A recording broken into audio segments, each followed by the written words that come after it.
ईशमीशान निर्वाण रूपम विभुम व्यापकम ब्रह्म वेद स्वरूपम निजम निर्गुणम निर्विकल्पम निरीहम चिदाकाश माकाश वासम भजे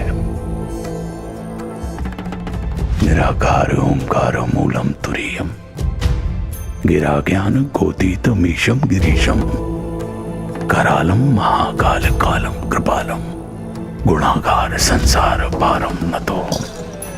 नमस्कार दर्शकों, जैसा कि आप सभी जानते हैं, हम धर्म और अध्यात्म से जुड़े मुद्दों पर रिसर्च करते हैं और जो रिजल्ट मिलता है वो आपके सामने लेकर आते हैं। ऐसे ही काफी लोगों के पूछने पर हमारी टीम एक सवाल का जवाब ढूंढ रही थी कि पाप कैसे नाश हो सकते हैं। उस पर हमें कुछ संतों और कथावाचकों के वीडियो मिले, उनको सुना, देखा, फिर वेदों और गीता से भी मिलान किया। उसका फाइनल रिजल्ट अब आपको दिखाते हैं।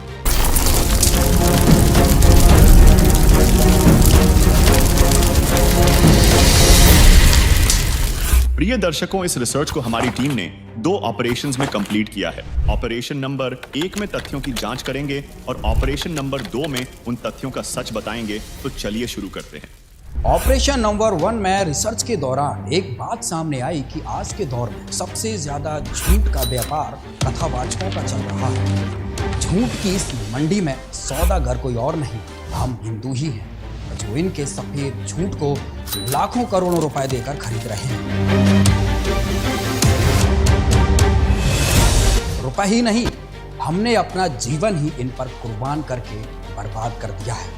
इन कथावाचकों के द्वारा बताए गए एक एक झूठ को सत्य मानकर अपनी जिंदगी का आधार बना लिया। लेकिन इनसे मिला क्या? कभी आपने इस पर विचार किया?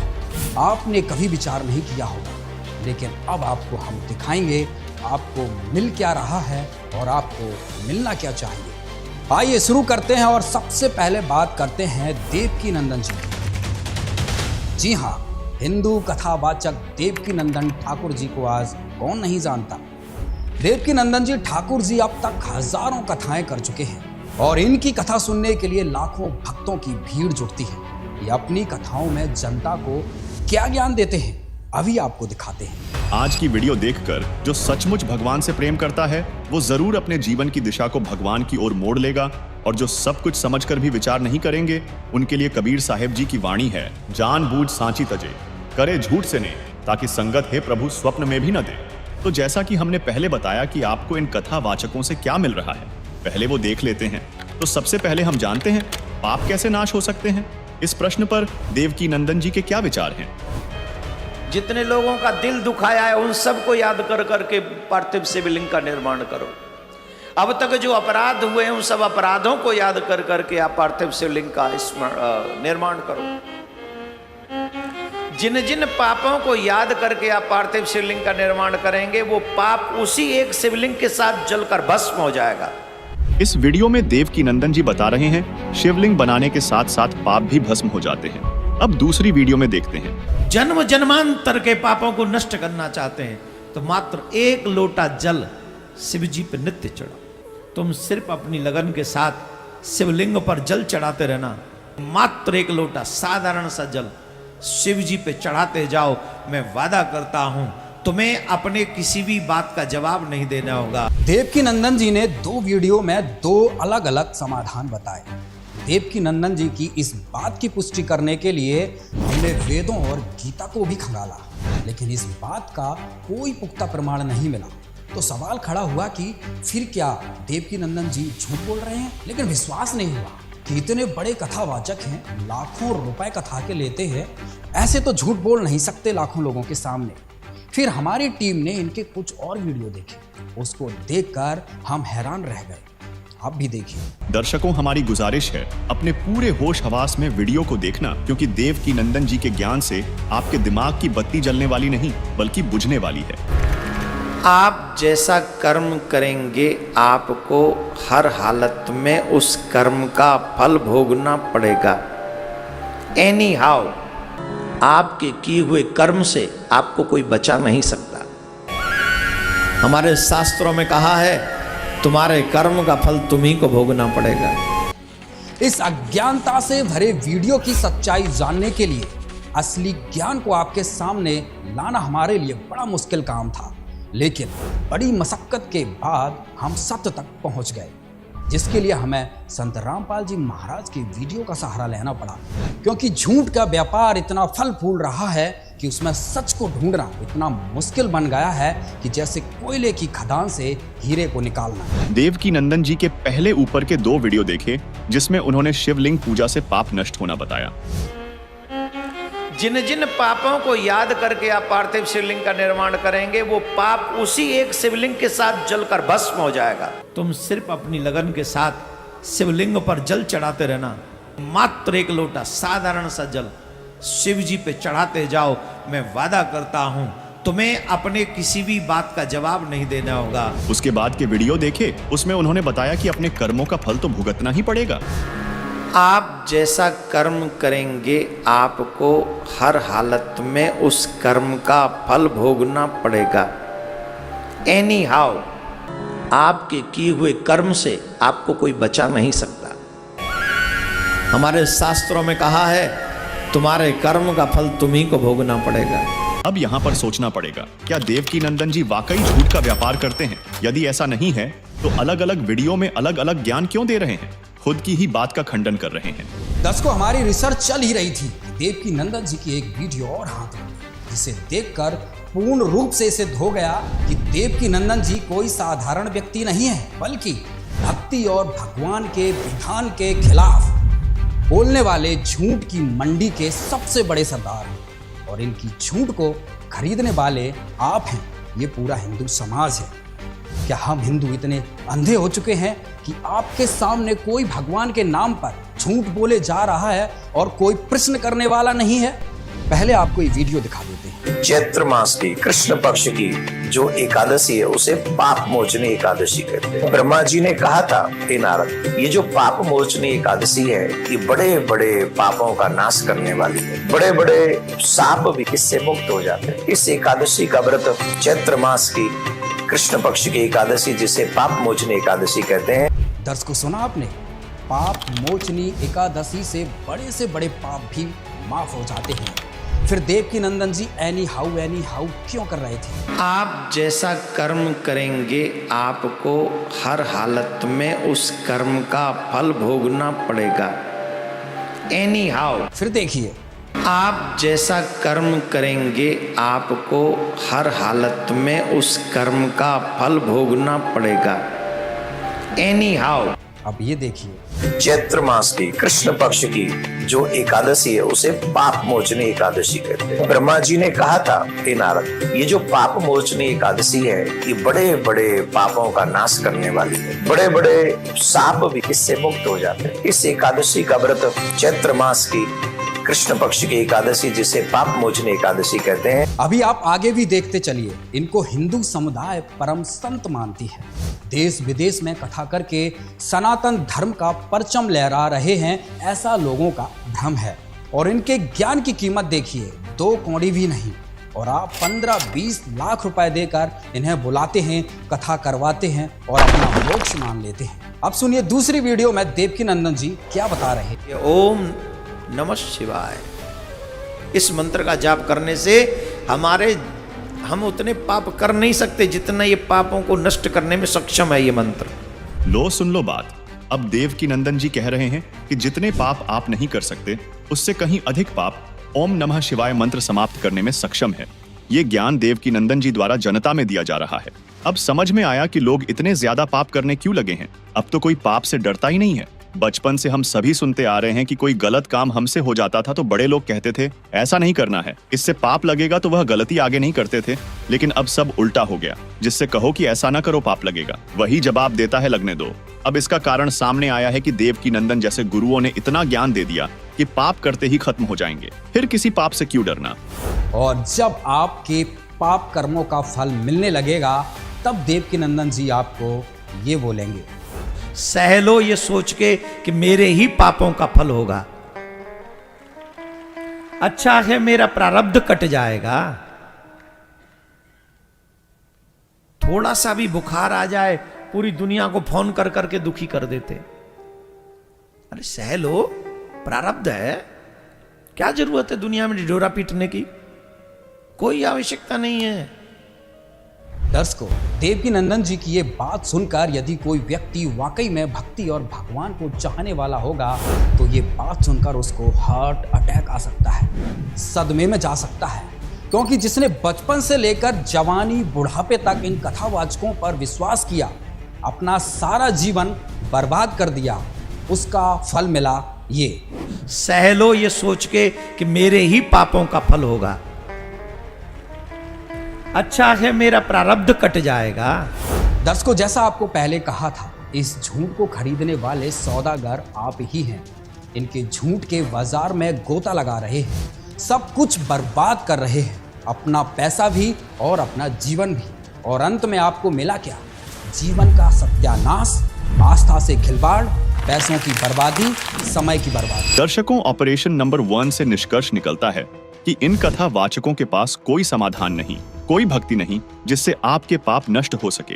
क्योंकि 10-20 बार झूठ बोलने वाले व्यक्ति पर तो वैसे ही लोग विश्वास नहीं करते। देवकीनंदन जी तो हर मिनट पर झूठ बोल रहे हैं। इससे तो यही सिद्ध होता है कि देवकीनंदन जी धोखेबाज व्यक्ति हैं, भक्त समाज के साथ धोखा कर रहे हैं।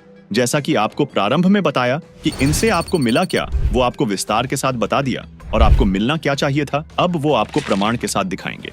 दर्शकों, अब शुरू करते हैं ऑपरेशन नंबर 2। ऑपरेशन नंबर 1 में देवकीनंदन जी के 8 वीडियो देखे, जिनमें पहले के 2 वीडियो में पार्थिव शिवलिंग बनाने से और उसकी पूजा करने से पाप नष्ट होना बताया। फिर 3 वीडियो में कर्म फल भोगना पड़ेगा बताया। उसके बाद एक वीडियो में एकादशी के व्रत से पाप नष्ट होना बताया। फिर अगली वीडियो में ओम नमः शिवाय के जाप से पाप नष्ट होना बताया। और अंत की एक वीडियो में बताया अपने पाप समझकर सह लो। दर्शकों, हमारी रिसर्च के ऑपरेशन नंबर 1 से कथावाचकों पर विश्वास करने वाली जनता निराश हो गई होगी कि अब हम क्या करें। तो मेरा उनसे निवेदन है, ऑपरेशन नंबर 2 को अंत तक जरूर देखें। आपके सभी सवालों के जवाब इसी वीडियो में आपको मिल जाएंगे। जन्म जन्मांतर के पापों को नष्ट करना चाहते हैं तो मात्र 1 लोटा जल शिव जी पे नित्य चढ़ाओ। तुम सिर्फ अपनी लगन के साथ शिवलिंग पर जल चढ़ाते रहना। मात्र 1 लोटा साधारण सा जल शिव जी पे चढ़ाते जाओ। मैं वादा करता हूं तुम्हें अपने किसी भी बात का जवाब नहीं देना होगा। अब देवकीनंदन जी की इस बात को जांच ली जाए। क्या शिवलिंग पूजा से पाप नष्ट हो जाएंगे? क्या ये भक्ति विधि वेदों और गीता जी में वर्णित है? दर्शकों, पवित्र शास्त्रों में बताए गए ज्ञान के अनुसार भगवान शिव जी हमारे पाप कर्म का नाश नहीं कर सकते। वे सिर्फ हमें हमारे कर्मों का फल ही दे सकते हैं। आप सभी जानते हैं कि रावण ने शिवलिंग बनाकर शिव जी की बहुत पूजा की थी। यहाँ तक कि उसने 10 बार अपने शीश को काटकर शिव जी को समर्पित कर दिए थे। हम तो उस स्तर की शिव जी की भक्ति कर भी नहीं सकते, मगर क्या शिवलिंग बनाकर शिव जी की भक्ति करने से रावण सीता जी का अपहरण करने के पाप कर्म से मुक्त हो सका? रावण शिव जी का इतना कट्टर भक्त था, उसके बावजूद भी जब रावण के पाप समाप्त नहीं हुए और श्री रामचंद्र जी के हाथों 20 भुजा और 10 शीश कटवाकर बुरी दशा से मारा गया, तो फिर अन्य शिव जी के पुजारियों की बात ही छोड़ो। सोचने वाली बात यह है कि ऐसा हुआ क्यों? रावण के पाप नष्ट क्यों नहीं हुए? क्योंकि भक्ति ही शिव की हो गई और शास्त्रों में प्रमाण है शिव जी नाशवान है और पाप नष्ट करने वाला भगवान पूर्ण ब्रह्म है। शिव जी किसी के पाप नष्ट नहीं कर सकते। आइए देखिए हमारे पवित्र शास्त्र क्या कहते हैं। दर्शकों, श्रीमद् देवी भागवत के 3 स्कंध अध्याय 4 से 5 में श्री विष्णु जी अपनी माता श्री दुर्गा जी की स्तुति करते हुए कहते हैं, तुम शुद्ध स्वरूपा हो, यह सारा संसार तुम्ही से उद्भासित हो रहा है।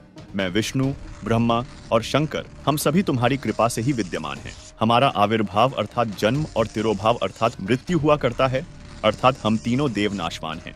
केवल तुम ही नित्य हो, जगत जननी हो, प्रकृति देवी हो। फिर आगे श्रीमद् देवी भागवत के इसी प्रकरण में भगवान शंकर बोले, देवी, यदि महाभाग विष्णु तुम्ही से प्रकट हुए हैं तो उनके बाद उत्पन्न होने वाले ब्रह्मा भी तुम्हारे ही बालक हुए। फिर मैं तमोगुणी लीला करने वाला शंकर क्या तुम्हारी संतान नहीं हुआ? अर्थात मुझे भी उत्पन्न करने वाली तुम ही हो। शिवे, संपूर्ण संसार की सृष्टि करने में तुम बड़ी चतुर हो।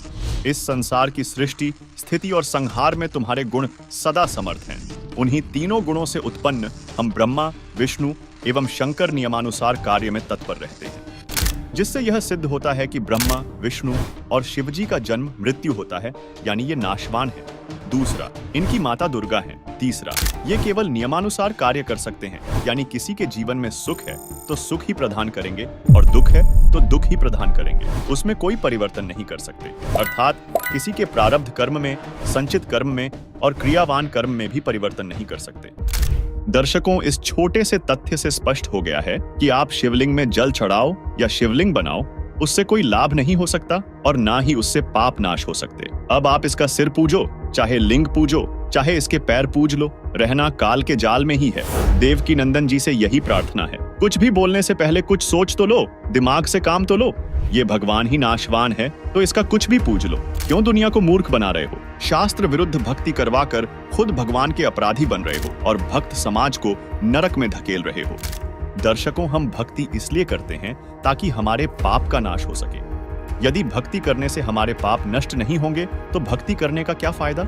इसका मतलब तो यह हुआ कि जो भक्ति की विधि हम अपना रहे हैं वह सही नहीं है। जैसे किसी के पैर में कांटा लगा हो जिस कारण से उसे बहुत पीड़ा हो रही हो, उस कांटे के कष्ट के निवारण के लिए वह किसी से प्रार्थना करे तो उत्तर मिले कि कांटा तो लगा रहने दे, जूता पहन ले, भविष्य में कांटा नहीं लगेगा। क्या वह व्यक्ति ठीक सलाह दे रहा है?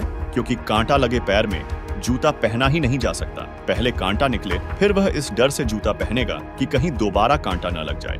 कबीर, सतगुरु शरण में आने से आई टले बलाए। जय मस्तिष्क में सूली हो, वह कांटे में टल जाए। भावार्थ है कि सतगुरु अर्थात तत्वदर्शी संत से उपदेश लेकर मर्यादा में रहकर भक्ति करने से प्रारब्ध कर्म के पाप अनुसार यदि भाग्य में सजाए मौत हो तो वह पाप कर्म हल्का होकर सामने आएगा। उस साधक को कांटा लगकर मौत की सजा टल जाएगी। इस तरह पूर्ण संत से नाम लेकर सही भक्ति करने से पाप नाश हो जाते हैं। फिर साधक पूर्ण प्रभु की शास्त्र विधि अनुसार साधना रूपी जूता इस डर से पहनकर रखता है कि कहीं फिर से कोई पाप रूपी कांटा कष्टदायक न हो जाए। जबकि आज जितने भी धर्मगुरु हैं वे केवल अपना धंधा चला रहे हैं। उन्हें भक्त समाज के कल्याण से कोई लेना देना नहीं है। उनका काम केवल भोले भाले श्रद्धालुओं को काल के जाल में फंसाना है। इसलिए देवकी नंदन जैसे सभी कथावाचक लोगों को शास्त्रों के विपरीत दोहरा ज्ञान देकर गुमराह कर रहे हैं और अपनी दुकान चला रहे हैं। दर्शकों, प्रोग्राम को आगे बढ़ाते हैं और देवकी नंदन की इन वीडियो में देखते हैं जिसमें ये कह रहे हैं कि कर्मों का फल भोगना ही पड़ेगा, कोई उससे बचा नहीं सकता। आप जैसा कर्म करेंगे आपको हर हालत में उस कर्म का फल भोगना पड़ेगा। एनी हाउ, आपके किए हुए कर्म से आपको कोई बचा नहीं सकता। हमारे शास्त्रों में कहा है तुम्हारे कर्म का फल तुम्ही को भोगना पड़ेगा। देवकी नंदन जी का यह कथन असत्य है, वे बुनियाद है। भक्तों की आस्था पर कठोर प्रहार है, क्योंकि भक्त भगवान की भक्ति करता ही इसलिए है कि उसको सुख मिले, उसके पाप नष्ट हों। और कथावाचकों द्वारा इस तरह से जो अज्ञान परोसा जा रहा है वो कलंक है। अब देखिए संत रामपाल जी महाराज शास्त्रों से प्रमाणित करके क्या बताते हैं। दर्शकों, अब आप सुनिए प्रारब्ध कर्मों का नाश करने में किस भगवान के पास शक्ति है। दर्शकों, वीडियो में आगे बढ़ने से पहले हम यह जान लेते हैं कि प्रारब्ध कैसे बनता है और प्रारब्ध प्राणी का कैसे बनता है। हमारे जन्म जन्मांतर के पुण्य और पाप यहाँ के न्यायाधीश धर्मराज के दरबार में डिपॉजिट है और वहाँ से वो एवरेज निकाल लेता है। एवरेज भाई 20% पाप 20% पुण्य, यानी 50% पाप 50% पुण्य। तो जिसके पुण्य गणे हैं वो पुण्य ज़्यादा आएंगे पहले, तो फिर वो पाप आएंगे। तो दोनों को मिलाकर एवरेज ले लिया। किसी का 20% पुण्य बनते हैं तो किसी के 80% पाप, क्योंकि उसके पाप ज़्यादा हैं। तो ऐसे दर्शकों, अभी आपने संत रामपाल जी महाराज के अमृत वचनों से जाना कि प्रारब्ध कर्म बनते कैसे हैं, और अब जानते हैं वेदों के अनुसार प्रारब्ध कर्मों में संकलित पाप कर्मों को कैसे नाश किया जाए। तो चलिए अब हम अपने पवित्र वेदों में ही देखते हैं कि परमात्मा पाप नाश कर सकता है या नहीं। देखिए यजुर्वेद अध्याय 8 मंत्र 13। दर्शकों, यजुर्वेद अध्याय 8 मंत्र 13 में 6 बार लिखा है कि परमात्मा साधक के घोर पाप का भी नाश कर सकता है। स्वयं पढ़िए यजुर्वेद अध्याय 8 मंत्र 13, जिसमें लिखा है कि वेदों को बोलने वाला ब्रह्म कह रहा है कि हे पूर्ण ब्रह्म, आप सत भक्ति करने वाले भद्र पुरुष संत ऋषि द्वारा किए हुए पाप के क्षमा अर्थात विनाश करने वाले हो। साधारण व्यक्ति के किए हुए पाप के विनाश करने वाले हो। सत भक्ति चाहे पिता करे, उस पिता के किए हुए पाप के विनाश करने वाले हो। शास्त्र अनुकूल साधना चाहे कोई स्वयं करे, उसके अपने किए हुए पाप के विनाश करने वाले हो। और तो और आप पाप के पाप अर्थात घोर पाप के विनाश अर्थात क्षमा करने वाले हो। जो सतभक्ति करने वाला पाप चाहे शिक्षित अर्थात पंडित या अशिक्षित करे, उसके तथा सर्व सतभक्ति स्तुति करने वालों के पाप के विनाश करने वाले हो। जिससे स्पष्ट होता है कि संत रामपाल जी महाराज जी की यह बात सत्य है कि परमात्मा घोर पाप का भी नाश कर देता है। चलिए अब देखते हैं यजुर्वेद अध्याय 5 मंत्र 32 को और जानते हैं कि वह परमात्मा कौन है जो पापों का नाश कर अपने भक्त का जीवन सुखी कर देता है। देखिए दर्शकों, यजुर्वेद अध्याय 5 मंत्र 32 में लिखा है कि जो पूर्ण शांतिदायक है वह पाप का शत्रु अर्थात पाप विनाशक कबीर है। 2 स्थानों पर वास करता हुआ दुखदायी काल लोक में रहने वालों के कर्म बंधन का शत्रु अर्थात बंदी छोड़ रक्षा के लिए तुरंत आने वाला है। पवित्र करने वाला वायु के तुल्य है। सभा में अर्थात ओंकार ब्रह्म के 21 ब्रह्मंडों यानी ब्रह्म, ब्रह्मा, विष्णु, शिव तथा देवी देवताओं आदि की सभा है में जैसे चूहों की सभा में बिलाव की तरह शक्तिशाली राजाधिराज अर्थात कुल मालिक है। सर्व ऊर्जा स्रोत परमेश्वर वायु अर्थात प्रत्येक जीव का प्राणाधार है। आकाश के गुण शब्द रूप में अविनाशी है। जगत को त्यागने वाला अंतर्यामी जाना माना अर्थात सर्वविदित है। हवन में आहुति दिए घी का जैसे प्रारूप बदल जाता है अर्थात अधिक लाभदायक हो जाता है, ऐसे भक्ति से भक्त के गुण बदलने वाला स्वयं प्रकाशित सतलोक में रहने वाला है। भावार्थ है कि जो पूर्ण शांतिदायक है वह पाप नाशक परमेश्वर कबीरदेव यानी कबीर साहिब है। वह कर्मों के बंधन में बंधे हुओं के बंधन काटने वाला अर्थात बंदी छोड़ है, जो स्वयं प्रकाशित सतलोक में रहता है। यजुर्वेद के उपरोक्त मंत्र से सिद्ध होता है कि वास्तव में कबीर परमात्मा घोर पाप का भी नाश कर देता, जिससे हम सुखी होकर भक्ति कर सकते हैं। और इससे यह भी स्पष्ट होता है कि संत रामपाल जी महाराज द्वारा बताया जा रहा ज्ञान सत्य है। तो चलिए अब जानते हैं कि हमारे पाप कर्म कैसे समाप्त होंगे। दर्शकों, हम सभी जानते हैं तथा हमारे ये नकली धर्मगुरु व कथावाचक भी बताते हैं कि इस लोक यानी काल ब्रह्म के 21 ब्रह्मांडों का अटल विधान है कि जब तक हमारे संचित पाप कर्म समाप्त नहीं हो जाते तब तक प्राणी को अपने प्रत्येक कर्म का दंड स्वर्ग नरक तथा 84 लाख योनियों में भोगना पड़ता है। यानी जो व्यक्ति जैसा कर्म करेगा वैसा फल भोगना पड़ेगा।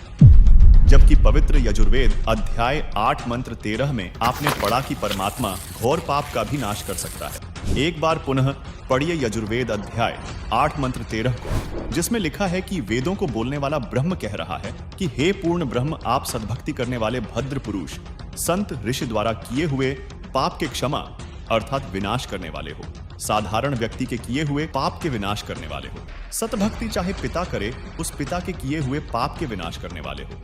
शास्त्र अनुकूल साधना चाहे कोई स्वयं करे, उसके अपने किए हुए पाप के विनाश करने वाले हो। और तो और आप पाप के पाप अर्थात घोर पाप के विनाश अर्थात क्षमा करने वाले हो। जो सतभक्ति करने वाला पाप चाहे शिक्षित अर्थात पंडित या अशिक्षित करे, उसके तथा सर्व सतभक्ति स्तुति करने वालों के पाप के विनाश करने वाले हो। दर्शकों, यजुर्वेद 8 मंत्र 13 का कुछ स्वार्थी व नकली व्यक्ति यह भावार्थ लगा सकते हैं कि पाप करते रहो, बाद में परमात्मा आपके सर्व पापों का नाश कर देगा। तो इस विषय में संत गरीबदास जी ने अपने सामने धर्मराज व कबीर परमात्मा के मध्य हुई वार्ता में बताया है। सुनिए। यहाँ क्या बता रहे हैं कि परमात्मा जब ऊपर लेकर गए गरीबदास जी को, तो परमेश्वर के शरीर से वहां जब उसने देखा ऐसी चमक थी और धर्मराज अपनी सिंहासन पर विराजमान था, न्यायाधीश, परमात्मा वहां प्रवेश किया, एकदम वो कुर्सी छोड़ कर खड़ा हो गया, सिंहासन छोड़ कर, और ऐसे जैसे एक उच्च अधिकारी के सामने बहुत निम्न सत्र का अधिकारी करबद्ध होकर के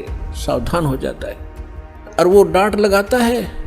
उच्च अधिकारी छोटे अधिकारी को अपना आदेश देता है अपनी लैंग्वेज में, और वो सब स्वीकार्य करता है, जो एक शिष्टाचार होता है। तो क्या कहते हैं, धर्मराज दरबार में देई कबीर तलाक, मेरे भूले चूके हंस को तू पकड़िए मत कजाक। है जिस धर्मराज के सामने ब्रह्मा विष्णु महेश की हिम्मत नहीं जाके को अपशब्द बोल दे, ये तो आप यहीं देख लो, अपने चीफ जस्टिस के सामने प्रधानमंत्री की हिम्मत नहीं, उसको जाके कुछ वहाँ प्रधानमंत्री के सामने भी सिंहासन नहीं छोड़ेगा चीफ जस्टिस। हाँ, राष्ट्रपति जब जाएगा उसने पद छोड़ना पड़ेगा राष्ट्रपति के लिए। हमारे राष्ट्रपति इतने सर्वमान्य होते। इसी प्रकार जब धर्मराज ने देखा कि राष्ट्रपति आगे यानी पूरी विश्व के मालिक एकदम कुर्सी छोड़कर खड़े हो गए। परमात्मा क्या कहने लगे, धर्मराज दरबार में देई कबीर तलाक, मेरे भूले चूके हंस को तू पकड़िए मत कजाक। कि मेरा हंस और गलती से नाम भी त्याग दिया हो, गलती से ना जान रहा हो, जानबूझ कर बकवाद करे, उसका तो माफी है नहीं। और किसी कारण से भी आपने नाम ले रखा है और आपका ना जान रहा, फिर छोड़ छाड़ गए कुछ दिन, तो जब आपकी मृत्यु होगी तो परमात्मा कहते हैं आपको वहाँ ले जाया जाएगा धर्मराज के पास। तो क्या कहते हैं, आपने जो 2-4 साल भक्ति कर ली, 2-4 वर्ष संत दास के यथार्थ नाम की, तो इन सभी मंत्रों का जो जाप आप कर रहे हो शरीर के अंदर, ब्रह्मा जी, विष्णु जी, शिव जी, गणेश जी, दुर्गा जी का, इनकी बहुत सी भक्ति संग्रहित हो जाती है, क्योंकि ये बहुत गजब का मंत्र है। इसके आधार से फिर आपको कोई किसी को विष्णु जी के लोक में कुछ दिन जाना पड़ेगा, वहाँ पर पुण्य खत्म करोगे, फिर वहाँ से पुण्य खत्म होते ही आपको ब्रह्मा जी के लोक में भेज देंगे, वहाँ देवता बन करोगे, फिर विष्णु जी के लोक में, फिर शिव जी के लोक में, अपनी सारी पूंजी नाश करके और फिर नरक लोक में। अब परमात्मा कहते हैं, तो वहाँ जब धर्मदास जी को परमात्मा धर्मराज के दरबार में धमका रहे थे कि मेरे भूले चूके हंस को भी तो पकड़िए मत कजाक, खबरदार मेरे हंस को तूने, जिसने न्यू कह दिया कि मैं कबीर साहब का उपदेश ले रखा था, तो आपको पता ही होगा वो कौन सा नाम जाप कर रहा है, उसकी भक्ति से पता लग जाएगा, तो उसको पकड़ना नहीं। फिर क्या कहता धर्मराज, क्या कहते हैं, बोले पुरुष कबीर से धर्मराय कर जोड़े, तुमरे हंस को पकड़ूं नहीं मन 2 लाख करोड़े।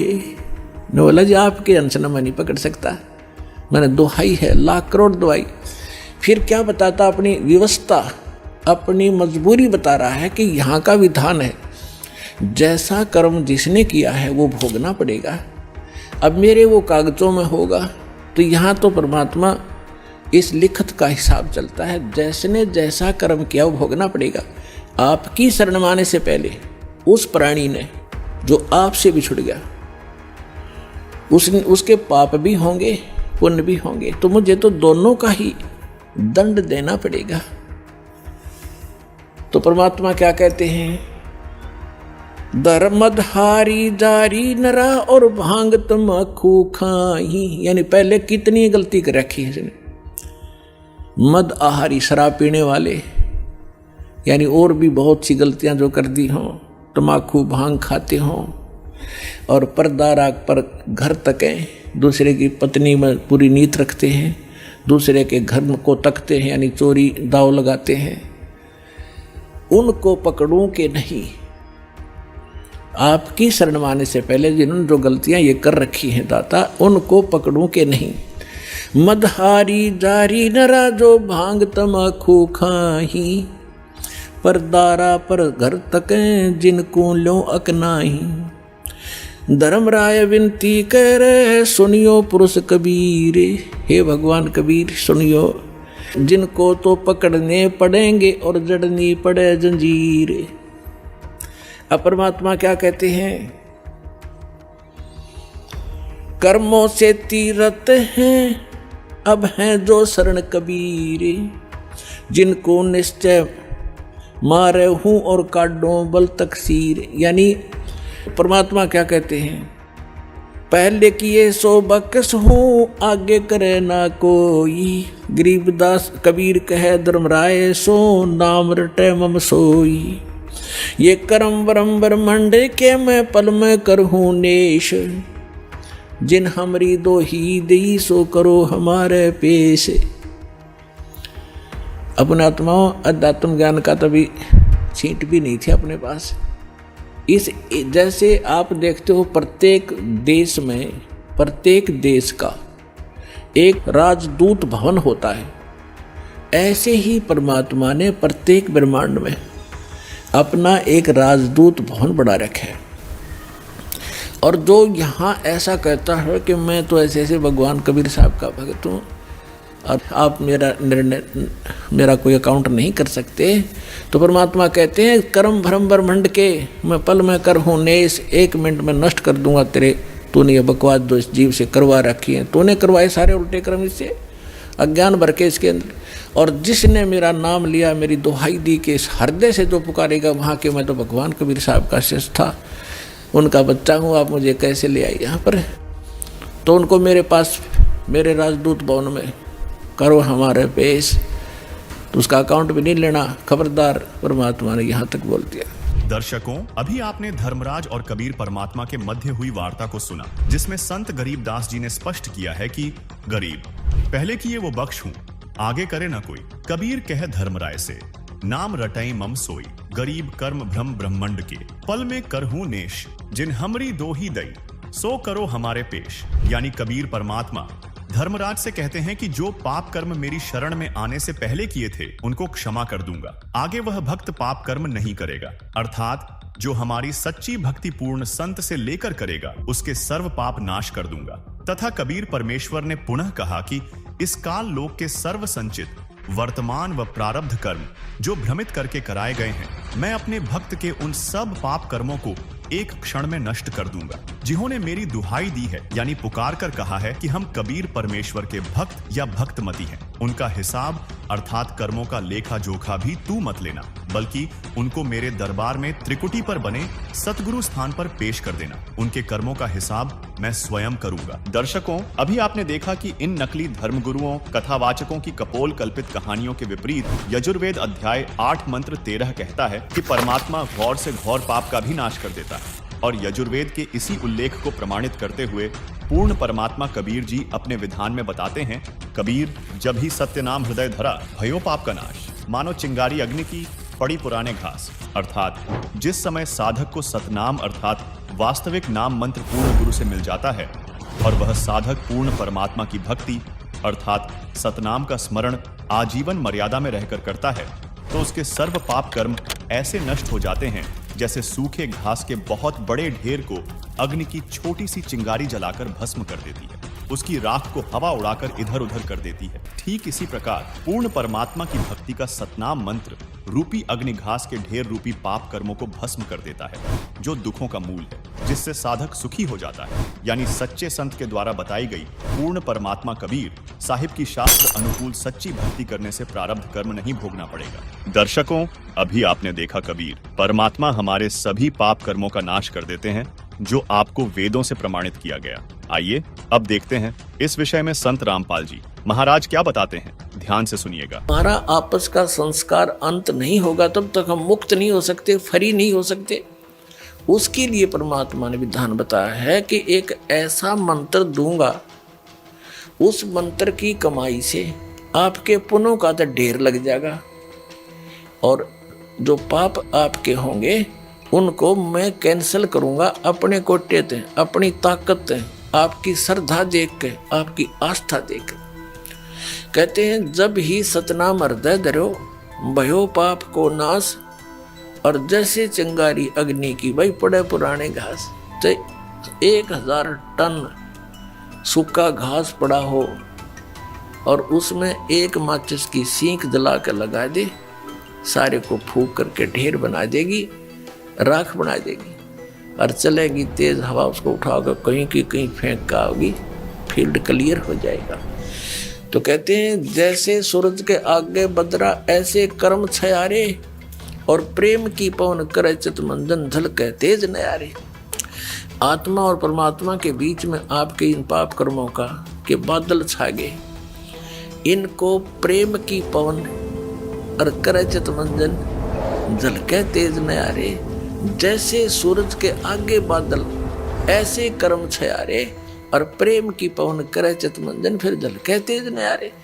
एक मंत्र दिया जाएगा आपको, आपके पापों का नाश करेगा। आपके जब पाप नाश हो जाएंगे, आपके हृदय में एक विशेष कसक बनेगी। भगवान की चर्चा सुनते ही, प्रारंभ होते ही, उसका नाम शुरू होते ही, कहीं पर भी चर्चा सुनते हो तो एकदम गदगद आत्मा होगी, आंखों से आंसू टपकने लग जाएंगे। तो वो प्रेम की पवन है, प्रेम की हवा चल पड़ी। और फिर वो साफ कर देगी आपके सब दुर्गुणों को, और संचित अपराध हैं उनको भी, और प्रारब्ध वाले कर्मों को भी ये मंत्र नाश करेगा। अभी आपने संत रामपाल जी महाराज के विचार सुने कि परमात्मा घोर से घोर पापों का भी नाश कर देता है, और यह केवल कबीर परमात्मा की ही भक्ति से संभव है। तो हो सकता है कि आपको यकीन ना हो, क्योंकि आज तक हम कबीर जी को एक कवि, संत, भक्त के रूप में ही जानते आए हैं। दर्शकों, अब आपको बताते हैं कि कबीर जी परमात्मा क्यों हैं, तथा उनके परमात्मा होने का प्रमाण किन किन धर्म ग्रंथों में दिया गया है, तथा उनको परमात्मा सिद्ध करने वाले गवाह कौन कौन हैं।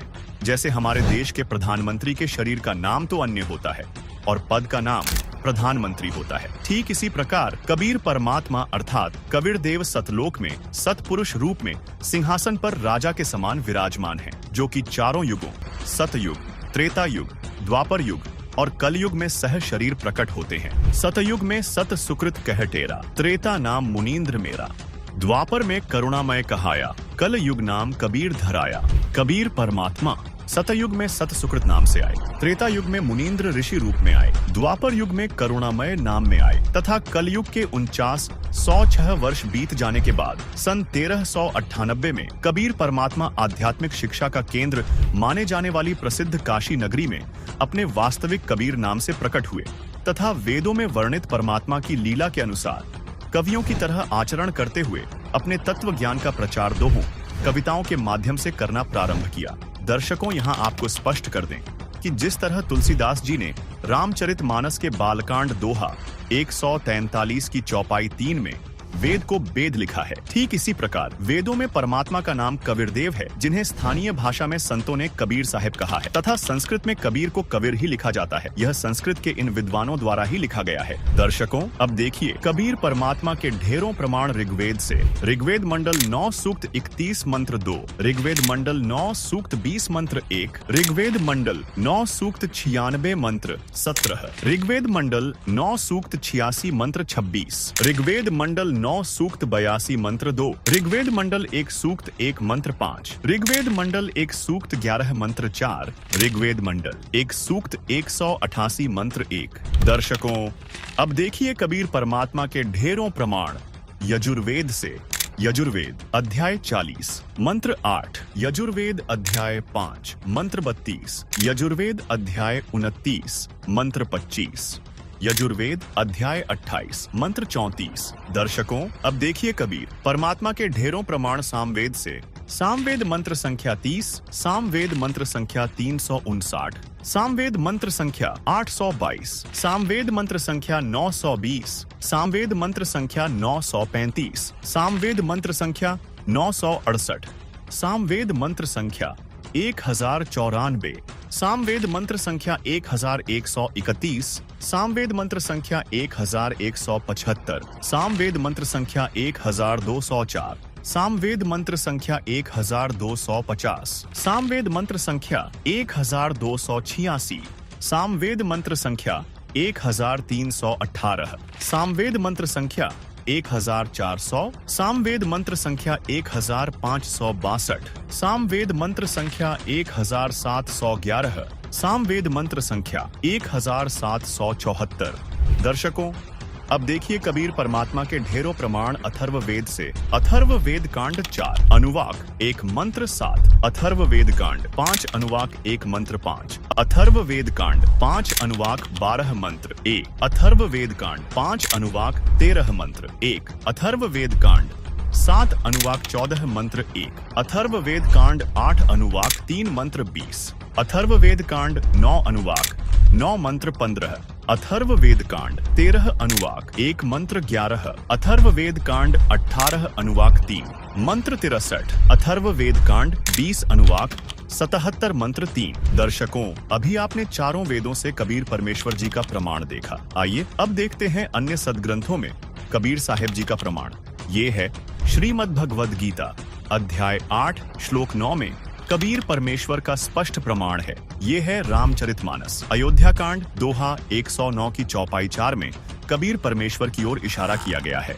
दर्शकों, ये थे सनातन धर्म के प्रमाणित पवित्र सदग्रंथों से कबीर परमेश्वर जी का प्रमाण। अब देखते हैं मुस्लिम धर्म की पाक पुस्तकों में कबीर परमेश्वर यानी कि अल्लाह कबीर के प्रमाण। दर्शकों, कबीर परमात्मा को अरबी भाषा में कबीरन, कबीरा, कबीरू, खबीरा, खबीरन आदि कहकर संबोधित किया गया है। आइए अब देखते हैं कुरान शरीफ से ढेर सारे प्रमाण। ये है कुरान शरीफ। कुरान शरीफ के सूरत फुरकान 25 आयत 52, 58, 59 में अल्लाह कबीर का प्रमाण है। इसके साथ ही सूरत बकरा 2 आयत 234, 271, सूरत इमरान 3 आयत 153, 180, सूरत निसा 4 आयत 34, 35, 128, 135, सूरत अनाम 6 आयत 18, 73, 103, सूरत हूद 11 आयत 1, 3, 111, सूरत इसरा 17 आयत 30, 31, 96, सूरत हज 22 आयत 62, सूरत लुकमान 31 आयत 16, 29, 30, 34, सूरत अहजाब 33 आयत 34, 63, 68, सूरत सबा 34 आयत 1,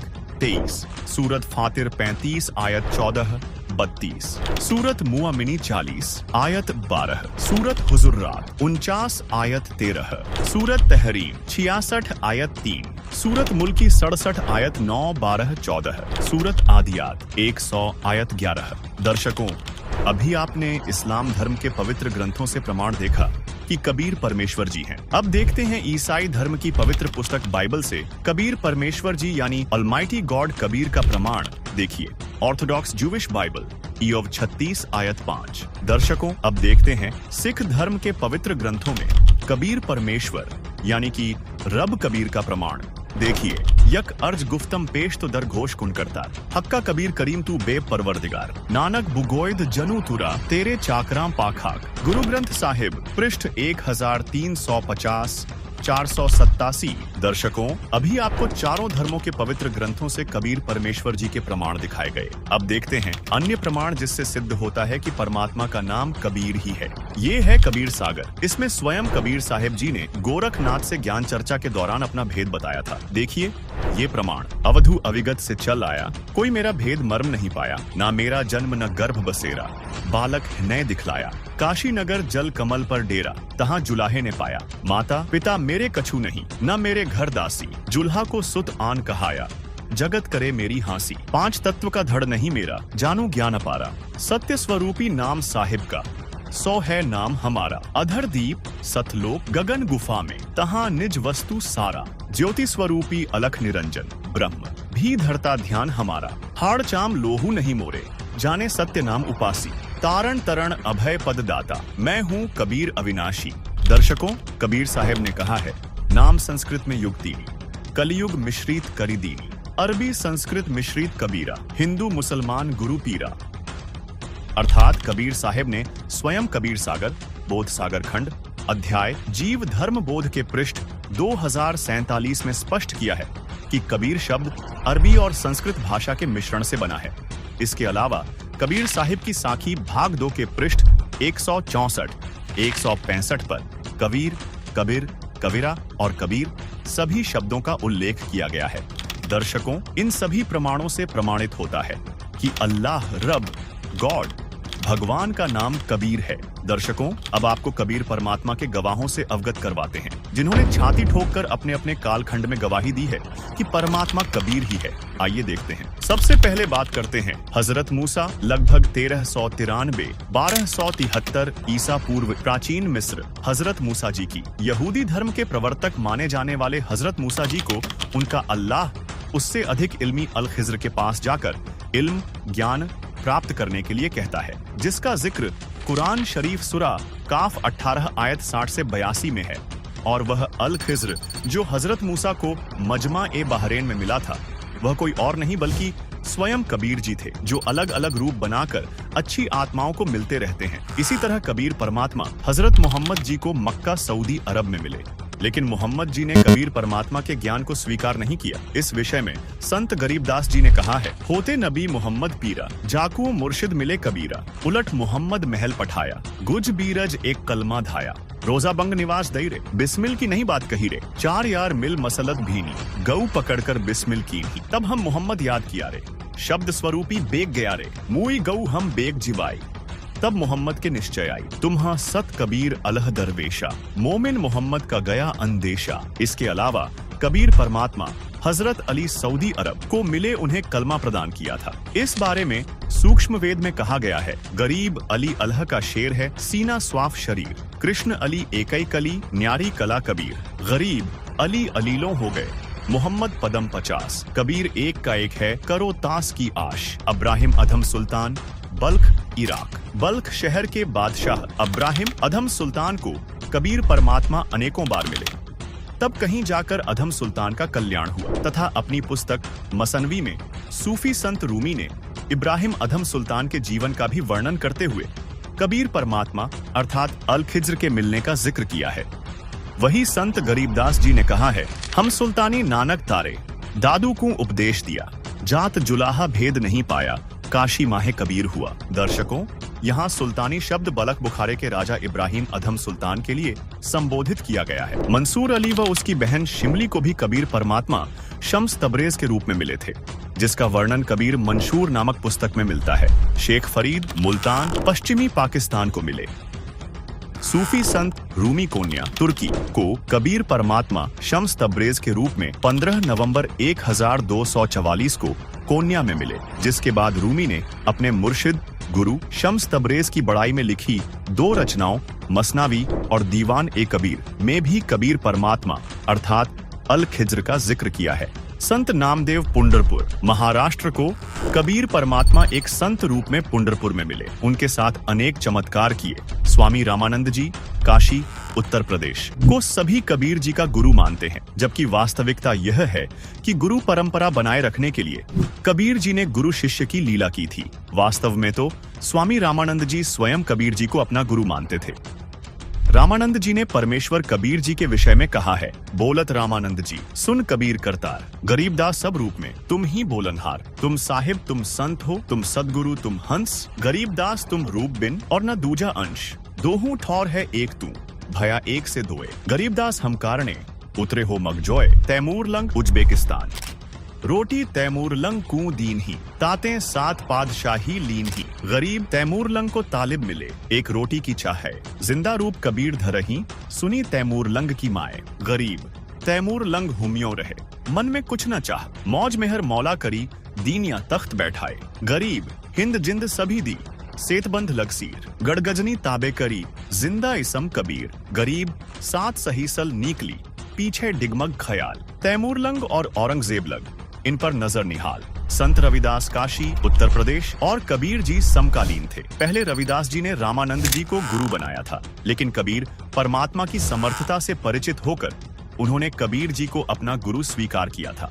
गरीब अनभय कठी रैदास को मिल गए पीर कबीर, मगर बीच झगड़ा मंडिया पाया नहीं शरीर। धर्मदास जी मध्य प्रदेश। आज मोहे दर्शन दियो जी कबीर, सत्यलोक से चलकर आए काटन जम की जंजीर, थारे दर्शन से म्हारे पाप कटत हैं, कल होवे जी शरीर, अमृत भोजन म्हारे सतगुरु जी मई, शब्द दूध की खीर, हिंदू के तुम देव कहाए, मुसलमान के पीर, दोनों दीन का झगड़ा छिड़ गया, टोहे ना पाए शरीर। धर्मदास की अर्ज गोसाई, बेड़ा लंघाइयो परले तीर। संत जम्बेश्वर जी पीपासर नागौर राजस्थान। कबीर परमेश्वर सतगुरु रूप में विश्नोई पंथ के संस्थापक संत जम्बेश्वर जी को समराथल राजस्थान में मिले थे।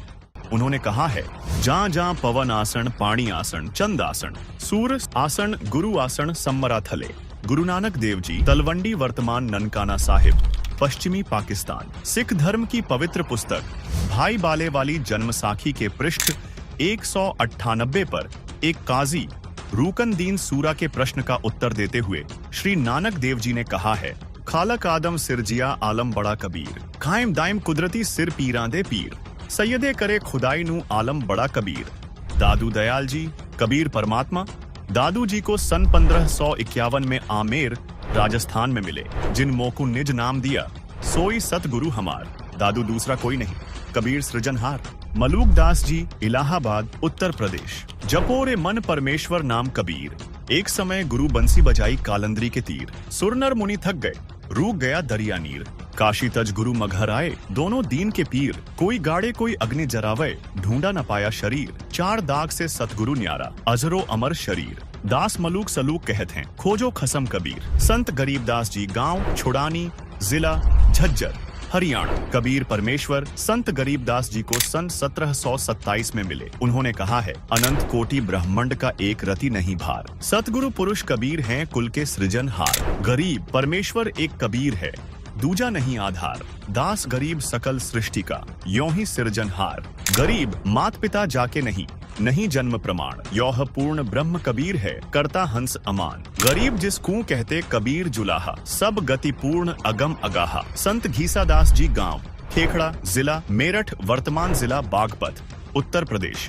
संत घीसादास जी को कबीर परमात्मा सन 1813 में मिले तथा आज से 28 वर्ष पूर्व संत रामपाल जी महाराज गांव धनाना धाम, सोनीपत, हरियाणा को परमेश्वर कबीर साहेब जी संवत 2054 फाल्गुन मास शुक्ल पक्ष एकम मार्च 1997 को दिन के 10 बजे मिले थे। दर्शकों, अब आप सोच रहे होंगे कि कबीर जी तो काशी में सन 1398 से सन 1518 तक रहे, तो वे इस पहले या बाद में कैसे आए होंगे? तो दर्शकों, आपको बता दें, जिस परमात्मा के विषय में आपने अभी धर्म ग्रंथों व परमात्मा प्राप्त संतों की अमरवाणी में प्रमाण देखे, वही पूर्ण परमात्मा कबीर जी हैं, जिनके विषय में ऋग्वेद मंडल 9 सूक्त 82 मंत्र 2 में लिखा है कि वह कबीर परमात्मा अपने निज लोक से तत्व ज्ञान का उपदेश करने की इच्छा से बिजली की गति से चलकर आता है और दृढ़ भक्तों को मिलता है। तथा कबीर परमात्मा ने स्वयं कहा है, चारों युग में मेरे संत पुकारे, कूक कहा हम हेल रे। हीरे माणिक मोती बरसें, यह जग चुकता ढेल रे। गरीब खुरासान काबुल किला, बगदाद बनारस एक। बलख और बिलायत लग, हम ही धारें भेष। अर्थात जैसे काशी बनारस शहर में कुछ समय रहे, ऐसे ही बगदाद में रहे। बगदाद से मंसूर निकाला, बनारस से रामानंद का उद्धार किया, बल्ख शहर से सुल्तान इब्राहिम इब्न अधम को निकाला। बिलायत यानी इंग्लैंड तक हम परमेश्वर कबीर जी ही वेश बदलकर लीला करते हैं। इससे सिद्ध होता है कि 600 वर्ष पूर्व काशी में जुलाहे की भूमिका करने वाले कबीर जी वास्तव में परमात्मा हैं। दर्शकों, इससे सिद्ध होता है कि देवकी नंदन जी को वेदों का कोई ज्ञान नहीं है, बल्कि वे उआ भाई ज्ञान जनता को दे रहे हैं जिसका कोई सिर पैर नहीं है। चलिए दर्शकों, ऑपरेशन नंबर 2 को आगे बढ़ाते हैं और सत्य की उस तह तक पहुंचते हैं जिसे देवकी नंदन जी हिंदू धर्म में आस्था रखने वाले हर हिंदू के साथ छलावा कर रहे हैं। वे अप्रमाणित भक्ति क्रियाओं पर जोर दे रहे हैं। देवकी नंदन जी ने कहा कि एकादशी का व्रत करने से पाप नष्ट हो जाएंगे। ये जो पाप मोचनी एकादशी है, ये बड़े बड़े पापों का नाश करने वाली है। बड़े बड़े साप भी इससे मुक्त हो जाते हैं। इस एकादशी का व्रत चैत्र मास की कृष्ण पक्ष की एकादशी, जिसे पाप मोचनी एकादशी कहते हैं। दर्शकों, शास्त्र विरुद्ध एकादशी व्रत की महिमा मंडन करने में अकेले देवकी नंदन जी नहीं है, बल्कि कथावाचकों का पूरा मेला है।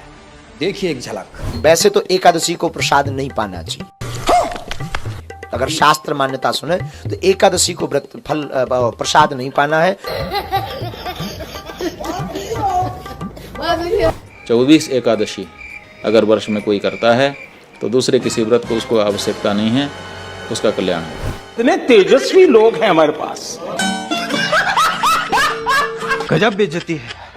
व्रत के दिन सोना पाप है। अगर हम करें तो करें क्या, बोले तो बोले क्या। व्रत के दिन तो कीर्तन हो, दिन भर भजन हो, दिन भर भगवान चर्चा हो, आपके घर में रोज हो, बस यही एकादशी है। जिस राह पे तुम चल रहे हो बेटा, एक दिन बुरी तरह फंसोगे। पहले के जमाने में संडे की छुट्टी नहीं होती थी, वो तो अंग्रेजों के द्वारा संडे की छुट्टी मिली। हमारे भारत में पहले एकादशी की छुट्टी हुआ करती थी। हाँ, पहले महीने में 2 छुट्टियां मिला करती थी, एकादशी की छुट्टी हुआ करती थी। नहीं। सब व्रतों में सर्वश्रेष्ठ श्री एकादशी व्रत है। जो एकादशी का उपवास करेगा वो निष्पाप हो जाएगा। मंगल भवानया खत्म, bye bye, tata, goodbye, गया। कोई व्रत करो मत करो, किंतु एकादशी व्रत अवश्य करो। कैसे कैसे लोग रहते हैं यार यहाँ पे। एक भी एकादशी रखता है तो कहा जाता है 1 वर्ष यदि कोई एकादशी रखे तो एक इसी जन्म के पाप नष्ट हो जाते हैं।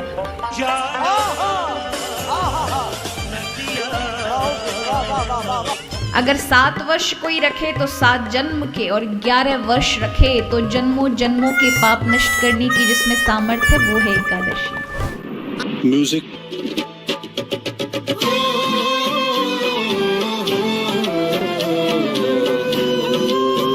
दर्शकों, देखा आपने, सभी कथा वाचकों का एक सुर, लय, ताल, इसे ही कहते हैं शास्त्र विरुद्ध भक्ति का मकड़ जाल। यदि पाप मोचनी एकादशी व्रत से पाप नाश होते हैं तो फिर श्री रामचंद्र जी भी पाप मोचनी एकादशी व्रत रख लेते। उन्होंने बाली के छुपकर मारने का पाप क्यों भोगा? द्वापर युग में श्री कृष्ण रूप में जन्म लेकर जहाँ बाली वाली आत्मा शिकारी रूप में जन्म लिया और श्री कृष्ण को भी छुपकर मारा, जिससे श्री कृष्ण की मौत हुई थी। और इसी तरह यदि ओम नमः शिवाय के जाप से पाप कटते हैं तो श्री रामचंद्र जी को भी इसी मंत्र का जाप कर लेना था, जिससे उन्हें पाप नहीं लगता। यानी श्री कृष्ण रूप में रामचंद्र जी वाली आत्मा को पाप भोगना नहीं पड़ता। और जैसा कि देवकी नंदन का कहना है कि पाप मोचनी एकादशी व्रत से श्राप कट जाते हैं, तो भगवान विष्णु जी पाप मोचनी एकादशी व्रत कर लेते। उनको नारद जी द्वारा दिया गया श्राप त्रेता युग में श्री राम रूप में भोगना नहीं पड़ता। श्री कृष्ण सहित पूरा यादव कुल पाप मोचनी एकादशी व्रत कर लेता। दुर्वासा ऋषि के श्राप के कारण श्री कृष्ण सहित पूरे यादव कुल का आपस में लड़कर नाश नहीं होता। इन भगवानों ने क्यों नहीं किया पाप मोचनी एकादशी व्रत? देवकी नंदन जी ये भी कर लेते पाप मोचनी एकादशी व्रत, तो इनको भी पाप व श्राप नहीं भोगना पड़ता। ये सब कहने की बातें हैं देवकी नंदन जी। पाप और श्राप पूर्ण परमात्मा कबीर जी की शास्त्र अनुकूल भक्ति से कटेंगे, ना कि पाप मोचनी एकादशी व्रत से या ओम नमः शिवाय जैसी शास्त्र विरुद्ध क्रियाओं से। अब आप देखिए इस धारणा पर क्या कहते हैं शास्त्रों के प्रचंड विद्वान तत्वदर्शी संत। व्रत रखना गीता अध्याय 6 श्लोक 16 में मना किया है। गीता अध्याय 6 श्लोक 16 में बताया है कि बिल्कुल न खाने वाले यानी व्रत रखने वाले का योग यानी परमात्मा से मिलने का उद्देश्य पूरा नहीं होता। हे अर्जुन, यह योग न तो बहुत खाने वाले का और न बिल्कुल न खाने वाले का तथा न बहुत शयन करने वाले का और न सदा जागने वाले का ही सिद्ध होता है। इसलिए व्रत रखना शास्त्र विरुद्ध होने से व्यर्थ सिद्ध हुआ। गीता अध्याय 6 के श्लोक 16 से 32 में कहा है कि अन्न जल सोने जागने का संयम करके यानी ठीक ठीक खाए पिए जागे सोवे ऐसे रहकर पूर्ण परमात्मा के कभी समाप्त न होने वाले आनंद को प्राप्त करने के लिए शास्त्र के अनुसार नियमित साधना करनी चाहिए। पूर्ण गुरु की खोज करें जो पूर्ण परमात्मा का मार्गदर्शक हो। सूक्ष्म वेद में कबीर परमेश्वर जी ने कहा है कि गुरुवा गाम बिगाड़े संतो गुरुवा गाम बिगाड़े, ऐसे कर्म जीव कहला दिए बहुर झड़े नहीं झाड़े। अर्थात परमेश्वर कबीर जी ने समझाया है कि तत्व ज्ञानहीन गुरुओं ने गांव के गांव को शास्त्र विरुद्ध साधना पर लगाकर उनका जीवन नाश कर रखा है। भोली जनता को शास्त्र विरुद्ध साधना पर इतना दृढ़ कर दिया है कि वे शास्त्रों में प्रमाण देखकर भी उस व्यर्थ पूजा को त्यागना नहीं चाहते। तज पाखंड सत्य नाम लौ लावे सोई भव सागर से तरिया, कह कबीर मिले गुरु पूरा स्यों परिवार उधरिया। अर्थात परमात्मा कबीर जी ने स्पष्ट किया है कि उपरोक्त तथा अन्य शास्त्र विरुद्ध पाखंड पूजा को त्याग कर पूर्ण सतगुरु से सच्चे नाम का जाप प्राप्त करके श्रद्धा से भक्ति करके भक्तजन पार हो जाते हैं। उनके परिवार के सर्व सदस्य भी भक्ति करके कल्याण को प्राप्त हो जाते हैं। तीर्थ व्रत करे जो प्राणी तिनकी छूटत है नहीं खानी, ये 14 नौमी 12 व्रतम जिनसे जम जोरा नहीं डरतम, कर एकादशी संजम सोई करवा चौथ गदेरी होई, 8 साते करे कंदूरी सो तो बने नीच गरसूरी। अपने आत्माओं कितनी गजब की बात की है, भगवान ने कमाल कर रखा है कि ये 14 नौमी 12 का कोई भी किसी प्रकार का व्रत है जो ये करते हो इससे काल के दूत नहीं डरेंगे, तुम्हारी चोटी पकड़ कर ले जाएंगे। ये साधना ठीक नहीं। करें एकादशी संजम सोई करवा चौथ गदेरी होई होय होय। एकादशी का व्रत रखने वाले और करवा चौथ का व्रत रखने वाली बहन बेटियां कहते हैं ये अगले जन्म में गधी की योनि में जाएंगी। अब करवा चौथ की है बता। करवा चौथ एक बहन कहती है करवा चौथ इसलिए कि पति की आयु लंबी हो। एक कह रही थी कि मैं उसी दिन करवा चौथ का व्रत रखी हुई थी और उसी दिन मेरे पति की मृत्यु होगी। इस करवा चौथ ने कति ढाल नहीं अड़ाई। और फिर सद्भक्ति ना करने से कहते हैं अगले जन्म में फिर पशु योनियों में जाओगे। आन धर्म जो मन बसै कोई करो नर नार, गरीबदास जिंदा कहे वो जासी यम द्वार। आन धर्म जो मन बसे, आन धर्म, धर्म में धार्मिक पूजाएं, एक परमेश्वर को छोड़कर जो और साधनाएं मन में बसाए बैठे हैं, चाहे कोई करो नर नार, स्त्री करो चाहे पुरुष करो। गरीबदास जी कह रहे हैं परमात्मा जिंदा रूप में धर्मदास जी को कह रहे हैं वो जागा काल के द्वार, यम द्वार, नरक में जाओगा। कहे जो करवा चौथ कहानी, तास गधेड़ी निश्चय जानी। अब करवा चौथ को जो कहानी सुनाते हैं ना, कई अनपढ़ माई रखा करती व्रत करवा चौथ का रखते हैं अभी, लेकिन हमारे भक्त नहीं रखते। और वो किसी ने बुला के न्यू कहा करती बेटी या कहानी पढ़ के सुनाइए करवा चौथ की।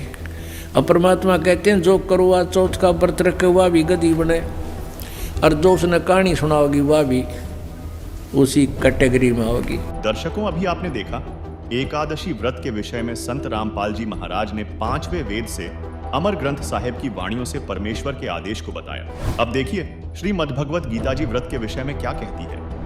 छठे अध्याय के 16वें श्लोक में फिर ये भी कहा कि अर्जुन यह योग न तो बहुत खाने वाले का और न बिल्कुल न खाने वाले का। बहुत खाना तो यूँ है पेट डडी पक्का खा ले अंगड़ाई टूटे, भक्ति हो को ना। और बिल्कुल न खाना, व्रत रखना, व्रत रखना भी गीता में मना है। और ये व्रत रखवाओ एकादशी का, ये कहाँ से लाए। और न बहुत सहन करने वाले सोने वाले का और न अधिक जागने वाले का सिद्ध होता है। यानी 16वें में तो ये भी कंसेप्ट क्लियर कर दिया है कि व्रत रखना भी व्यर्थ है। और ये एकादशी का व्रत तो बहुत महत्वपूर्ण कर बताते। तो ये लोक वेद है, दंत कथा है इनकी, वेद शास्त्र विधि रहित ज्ञान है। उसके करने से कुछ भी लाभ नहीं होगा। गीता जी अध्याय नंबर 16 के श्लोक नंबर 23 के अनुसार। दर्शकों, अभी आपने देखा गीता के अध्याय 6 श्लोक 16 को, जिसमें व्रत करने के लिए साफ मना किया गया है। और देवकी नंदन जी पाप मोचनी एकादशी व्रत से पाप माफ होने की बात कर रहे हैं। और वही जिस ओम नमः शिवाय मंत्र में पाप समाप्त करने की क्षमता देवकी नंदन जी बता रहे हैं, उस मंत्र का जिक्र प्रभुदत्त ज्ञान यानी चारों वेद और गीता में नहीं है। इसके लिए गीता अध्याय 16 श्लोक 23 में कहा गया है, जो पुरुष शास्त्र विधि को त्याग कर अपनी इच्छा से मनमाना आचरण करता है वह न सिद्धि को प्राप्त होता है, न परम गति को और न सुख को ही। फिर अगले ही श्लोक यानी गीता अध्याय 16 श्लोक 24 में कहा है, इससे तेरे लिए कर्तव्य और अकर्तव्य की व्यवस्था में शास्त्र ही प्रमाण है। इसे जानकर शास्त्र विधि से नियत कर्म ही करने योग्य है। नाश कर दिया ऐसे नकलियों ने बट्ठा बैठा दिया अध्यात्म मार्ग का, अपने हिसाब से इन्होंने कथाएं बना डाली, इन्हें कख नहीं पता था। जिससे यह स्पष्ट होता है कि पाप मोचनी एकादशी व्रत और ओम नमः शिवाय मंत्र शास्त्र विरुद्ध मनमाना आचरण है। इसके करने से पाप माफ होने की बात तो दूर रही, गीतानुसार कोई लाभ नहीं होना। दर्शकों, पापों का नाश कैसे होगा, अब आपको इसका जवाब मिल चुका है। और वास्तव में मेरे सभी अजीज हिंदू भाई बहनों से गुजारिश है, हमें उस मार्ग को अपनाना चाहिए जहां हमारा समाधान हो, ना कि वर्षों पुरानी परंपराओं की बेड़ियों में जकड़कर अपने आप को खत्म कर लें, बस ये भ्रम पाल कर कि हम कट्टर हिंदू हैं। सभी प्राणी कबीर परमेश्वर के बच्चे हैं। जो दुखी होता है उसको देखकर कबीर परमेश्वर जी भी दुखी होते हैं। अपने सभी बच्चों को सुखी करने के लिए परमात्मा समय समय पर पृथ्वी पर आते हैं और सतभक्ति देकर सुखी करते हैं। अब आपने देख ही लिया किस प्रकार देवकी नंदन जी ने अज्ञानता परोसकर जनता को गुमराह किया हुआ है, और वहीं दूसरी तरफ संत रामपाल जी महाराज ने हर बात का समाधान बताया और दिखाया। दर्शकों, संत रामपाल जी महाराज के ऐसे लाखों भक्त हैं जिन्होंने संत रामपाल जी महाराज द्वारा बताई भक्ति ही की, जिससे उनकी बड़ी से बड़ी बीमारी भी ठीक हो गई, यानी प्रारब्ध कर्म के कारण होने वाले कष्ट भी समाप्त हो गए। संत रामपाल जी महाराज के उन लाखों भक्तों में से कुछ भक्तों के अनुभव सुनिए, जिन्हें संत रामपाल जी महाराज से उपदेश लेने के बाद लाभ हुए। अब देखिए परमात्मा की सच्ची भक्ति करने वालों के पाप कैसे नाश हुए। तो डॉक्टर के पास में गई तो डॉक्टर ने टेस्ट किए और फिर उसके बाद उन्होंने बताया मेरा ऑपरेशन हुआ कि आप और वो टाटा मुंबई का जो टाटा इंस्टीट्यूट है वहाँ के लैब में मेरे रिपोर्ट भेजे वो सैंपल, तो उन्होंने बताया कि आपका जो पेट में जो गांठें निकली है वो कैंसर की, यानी 100% मेरा कैंसर था। लेकिन डॉक्टर लोग तो ये कहते हैं कि कैंसर एक लाइलाज बीमारी है, ये कभी भी दोबारा हो सकती है। लेकिन आप इतने कॉन्फिडेंस के साथ कह रहे हैं कि आपकी कैंसर की बीमारी ठीक हो गई। हाँ, मेरा कैंसर ठीक हो गया और मेरे गुरु के ऊपर 101% मेरा विश्वास है। मेरे गुरु के ऊपर विश्वास है, इसलिए दोबारा वो आई नहीं। फिर मेरे पापा जी हैं, ससुर है, 80-85 साल की उम्र है उनकी। तो उन्होंने चेक किया, फिर 8 दिन बाद उन्होंने रिपोर्ट दी। तो फिर वो रिपोर्ट लेके आए तो उन डॉक्टर ने उनको ही बोल दिया कि बाबा आपके कैंसर है। कैंसर बिल्कुल ठीक हो गया। सर, जितनी भी मेरी पीड़ा थी, सांस फूलती थी और कैंसर का रोग था, डॉक्टर ने मुझे यही बताया था, आप अगर ऑपरेशन नहीं कराओगे तो आपकी लास्ट स्टेज है, घर पर जाइए और बच्चों से बोलो आपकी सेवा करें और आपका फिर कोई इलाज नहीं है, ये कैंसर आपका फूट जाएगा, ये काफ़ी बड़ा हो चुका है और आप स्वर्ग सिधार जाओगे। लेकिन इतना पैसा मेरे पास नहीं था। संत रामपाल जी की शरण में जब मैं पहुंचा और नाम दीक्षा लेने के बाद मेरे दर्द में राहत मिली और दर्द में राहत मिलने का धीरे धीरे उस गांठ का पता ही नहीं कि वो गांठ कैसे घुलती चली गई, कैसे ठीक होती चली गई। परमात्मा ने किस प्रकार से उसका ऑपरेशन कर दिया। पड़ोसी भी कहने लगे कि देखो कैंसर सबको खाता है, ये बंदा कैंसर को भी खा गया। क्योंकि मैं हॉस्पिटल लाइन में हूँ तो मुझे पता है कि माताजी का जो कैंसर था वो 3rd स्टेज में था। डॉक्टर ने भी स्पष्ट बता दिया था, तो डॉक्टर ने मना कर दिया कि ऑपरेशन नहीं करेंगे, आप जितना दिन तक अपनी माँ को घर में ले जा सकते हो, जितना दिन जिंदा रह सकते हैं उतना दिन रहने उसको घर में रखो। और जो डॉक्टर कैंसर है बताते थे, वही डॉक्टर के मुख से हमने ये सुना भगत जी कि ये चमत्कार कैसे हो गया, ये तो कैंसर था, वो भी 3रा स्टेज का, तो रिपोर्ट तो निगेटिव आया।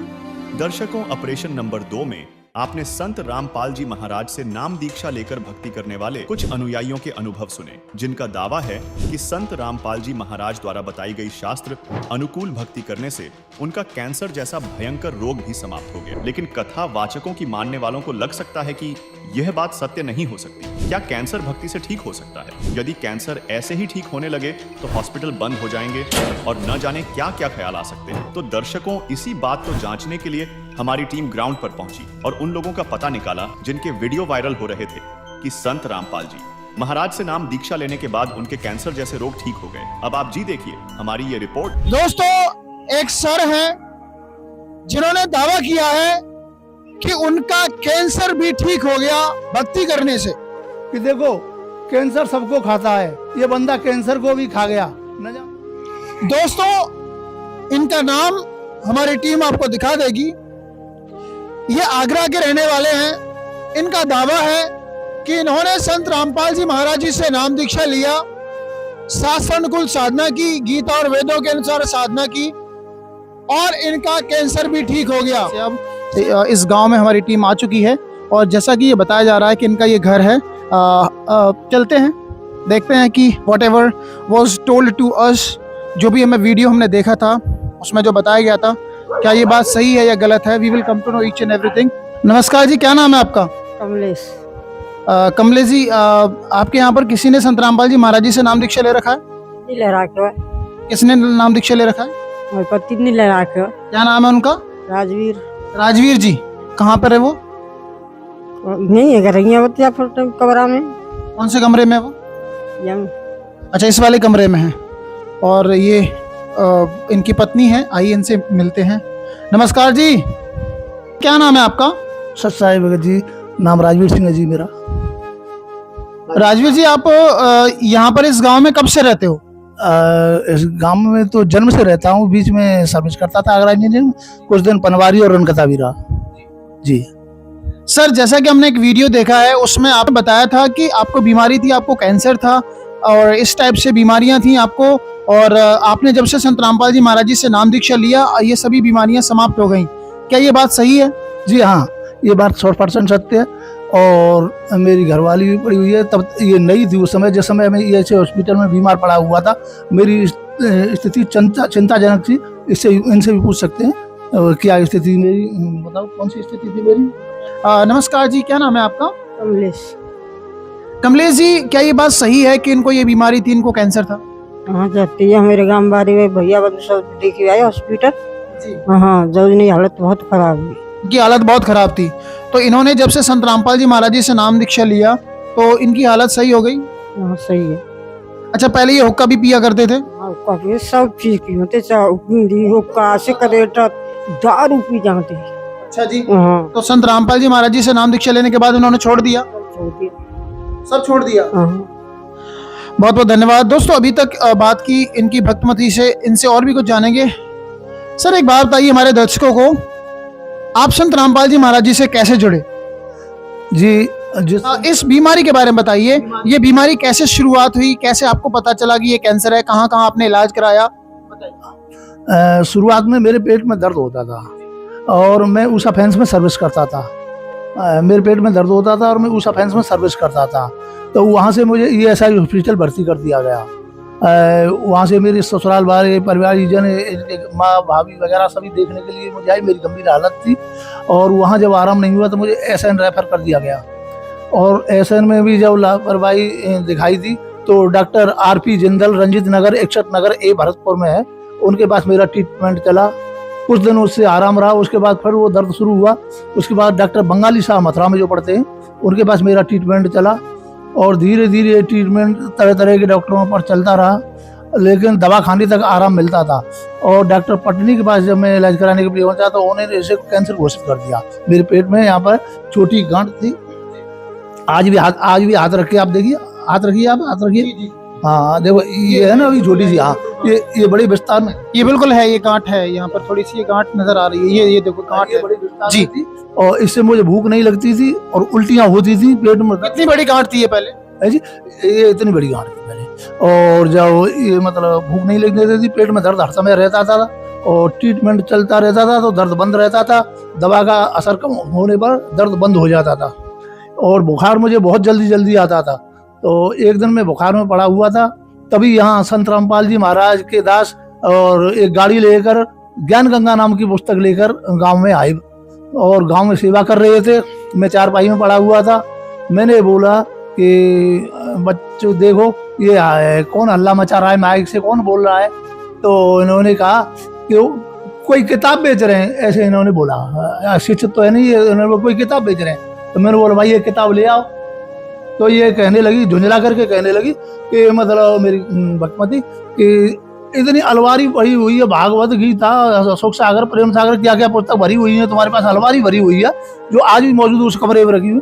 तो मतलब इनसे पेट नहीं भर रहा है, आप दूसरी पुस्तक और लेने आओ। मैं बोला ये ले आओ। भाई कितने की दे रहे हैं ये? तो बोल रही कि उस समय 10 रुपए की कीमत थी उसकी। तो मैं 10 रुपये ले आओ। तो ये झुंझला करके कह रही थी कि मैं 60 रुपये तुम्हारी दवा के लिए किसी से मांग करके लाई हूँ, सब्जी के लिए पैसे नहीं है और तुम जो है पुस्तकों को खरीदने के लिए पैसा बटोर रहे हैं, कह रहे हैं पुस्तक ले आओ, जो आता है उसी से कहते हो पुस्तक ले आओ। कितना अध्ययन करो, कितना पढ़ोगे, कोई आराम नहीं हुआ है, कोई भक्ति मत करो। तुम 84 की परिक्रमा देवे जानते हो, गोवर्धन की फेरी लगाने जाते हो और न जाने कहाँ कहाँ संतों के पैर पकड़ते रहते हो, तमाम महात्मा तुम्हारे यहाँ आते रहते हैं, उनकी सेवा करते रहते हो और तुम चारपाई में बीमार पड़े रहते हो, कोई आराम नहीं मिल रहा है तुम्हें। तो मैंने कहा कि तू जो कहना है कहती रहे और एक पुस्तक ले आ। तो 10 रुपए की ये पुस्तक ले आई उसमें से और उसने बचे हुए 50 रुपए मेरे ऊपर फेंक दिए के लिए। जब हाथ चिल्ला है तो मेरे से मत कहना, दवा के लिए यही पैसे तो और पैसे नहीं है मेरे पास। और मैं उस पुस्तक को पढ़ने के बाद, कौन सी पुस्तक को? ज्ञान गंगा। ज्ञान गंगा किसके द्वारा लिखी हुई थी वो? संत रामपाल जी महाराज के द्वारा लिखी गई थी और उसमें कुछ भक्तों के आध्यात्मिक ज्ञान के और अपने दुख जो दुखी थे वो जो ट्रीटमेंट कराने के बाद फायदा नहीं हुआ और ज्ञान भक्ति से, सत्संग से और मंत्र जाप से जिनको लाभ हुए, उन भक्तों के कुछ वो लिखे हुए थे, अध्ययन लिखे हुए थे उनमें, हाँ अनुभव लिखे हुए थे। और मैंने उनको सोचा कि ये इनके चमचे होंगे, तो हो सकता है कि ये कुछ पैसे लेते होंगे और इनकी बड़ा चढ़ा करके अपनी बात लिख देते होंगे। तो मैंने जब उन भक्तों को फोन किया, जिनमें से एक मेहरा साहब से, तो वो दिल्ली में रहते हैं, उनको फोन किया था। तो मेहरा साहब से मैं बोला, मेहरा साहब, एक पुलिस वाले भैया भी थे, उनका फोन नंबर अभी मेरे पास है, हरियाणा के थे वो। तो उनको भी मैंने बोला कि इसमें ये जो पुस्तक में छपा है क्या ये सही है? उन्होंने बोला जी हाँ सही है। तो मैं बोला मेरे पेट में दर्द रहता है, एक गांठ है, डॉक्टर ने उसे कैंसर बताया, क्या ये सही हो सकती है? यहाँ आप आइए और बिल्कुल सही हो जाएगी परमात्मा की कृपा से। और मैं तो समझता था कि दर्द नशे से खत्म होता है, लेकिन दर्द तो परमात्मा की कृपा से और भक्ति करने से खत्म होता है। उसी दिन से मेरा दर्द कम होता गया और मैं दिन रोज स्वस्थ होते चला गया और आज भी बिल्कुल स्वस्थ हूँ परमेश्वर की कृपा से। तो दोस्तों, जो वीडियो हमने देखा था राजवीर सिंह का, जिसमें वो बता रहे थे कि संत रामपाल जी से महाराज जी से नाम दीक्षा लेने के बाद में उन्होंने सभी नशे त्याग दिए, उनका कैंसर का रोग ठीक हो गया। और संत रामपाल जी महाराज जी के अनुयायी बोलते भी हैं कि उनसे नाम दीक्षा लेने के बाद में कैंसर का बाप भी ठीक होगा, तो सभी बीमारियां समाप्त होती हैं। दर्शकों, ये चेक करने के लिए हमारी टीम दिल्ली से आगरा के एक बहुत छोटे गांव में यहाँ पर एक गांव में आई और यहाँ पर चेक किया कि संत रामपाल जी महाराज जी का संत रामपाल जी महाराज जी के जो अनुयायी हैं उनका ये रोग ठीक हुआ कि नहीं हुआ। दर्शकों, आपने देखा होगा बहुत सारे धर्मगुरु हैं, पाखंडी धर्मगुरु, जो बोलते हैं कि रोग नहीं खत्म हो सकता, पाप नहीं खत्म हो सकते, लेकिन संत रामपाल जी महाराज जी के अनुयायियों ने इस बात को बोला है कि उन्होंने सत भक्ति की और पाप कर्म खत्म हुए हैं। इसका अर्थ है कि जो नकली धर्मगुरु हैं, जिनके पास ईश्वरीय लाभ देने की शक्ति नहीं है, वो इस टाइप के बहाने बनाते हैं कि परमात्मा पाप नहीं काट सकता है। संत रामपाल जी महाराज जी वाकई में एक परम संत हैं, जो लोगों के, आपने देखा कि लोगों के कैंसर जैसे रोगों को भी ठीक कर रहे हैं। अर्थात संत रामपाल जी महाराज जी के अनुयायी सच बोलते हैं, ये वीडियो सच है और संत रामपाल जी महाराज जी का ज्ञान शास्त्र प्रमाणित है। जिला के निवासी राजवीर के बारे में कि जो दावा राजवीर जी ने इंटरव्यू में किया था वह 100% सत्य है। चलिए अब जानते हैं महाराष्ट्र के नागपुर जिले की रहने वाली विजया जी के दावे में कितना सच है। तो दर्शकों, आखिरकार हम उस महिला के घर पे पहुंच चुके हैं जिन्होंने ये दावा किया था कि उन्हें तीसरे स्टेज का कैंसर था और आज वो पूरी तरीके से ठीक हो चुका है। तो इसके पीछे मेडिकल साइंस का कोई रोल है या फिर उनके गुरुजी के आशीर्वाद का कोई प्रभाव? तो आइए अंदर चलते हैं और उनसे जानकारी लेते हैं इस विषय में उनकी क्या राय है। आपने बताया कि जो कैंसर तीसरे स्टेज का आपको हो गया था और उस दौरान आपने काफ़ी सारी मेडिकल ट्रीटमेंट भी की होगी।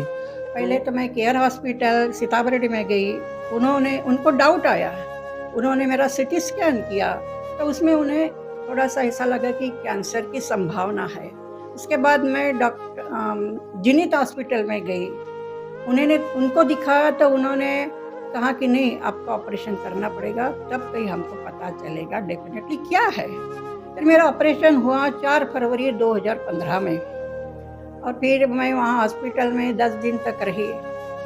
फिर उसके बाद जो ट्रीटमेंट होती है उसके लिए मैं नागपुर के प्रसिद्ध कैंसर तज्ञ हैं डॉक्टर आनंद पाठक, उनके हॉस्पिटल में गई।